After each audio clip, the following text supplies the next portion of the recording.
প্রথম ব্যান্ডের কাজ কি, দ্বিতীয় ব্যান্ডের কাজ কি, তৃতীয় ব্যান্ডের কাজ কি, চতুর্থ ব্যান্ডের কাজ কি, চারটে ব্যান্ডের কাজ যদি আমরা না বুঝতে পারি তাহলে কিন্তু রেজিস্ট্যান্সের মান বের করতে পারবো না। কেননা রেজিস্টার বা রেজিস্ট্যান্স চার প্রকারের হয়। কত প্রকারের? চার প্রকারের। এক প্রকার রেজিস্ট্যান্স হচ্ছে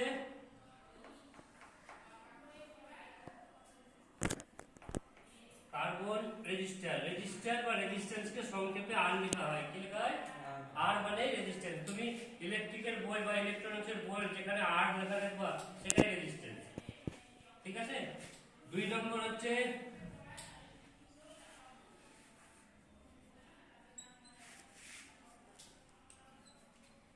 কার্বন ফিল্ম রেজিস্ট্যান্স। তিন নম্বর হচ্ছে মেটাল ফিল্ম রেজিস্ট্যান্স। চার নম্বর হচ্ছে ওয়্যার ওন্ড রেজিস্ট্যান্স। এই চারটে রেজিস্ট্যান্স বাজারে চালু। বাজারে চালু বলতে যে কোনো ইলেকট্রনিক্সের দোকান বলো, যে কোনো ইলেকট্রনিক সার্ভিসিং সেন্টার বলো, বা যে কোনো টিভি বলো, রেডিও বলো, যাই বলো না কেন সবের ভেতর এই চার প্রকার রেজিস্ট্যান্স বা রেজিস্টার পাওয়া যায়।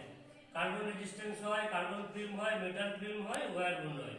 এই রেজিস্টার গুলো দিয়ে আমাদের ইলেকট্রনিক্স ইলেকট্রিক্যাল সার্কিট তৈরি হয়। এই প্রত্যেকের কাজই হচ্ছে বিদ্যুৎকে বা সিগন্যালকে বাধা দেওয়া।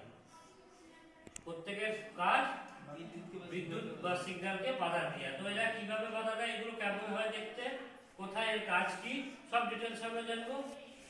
তো এর মূল কাজ কি বললাম? রেজিস্টারের মূল কাজ, প্রধান কাজ বাধা। বাধা কাকে বাধা দেয়? সিগন্যাল বা বিদ্যুৎকে। সিগন্যাল বা বিদ্যুৎ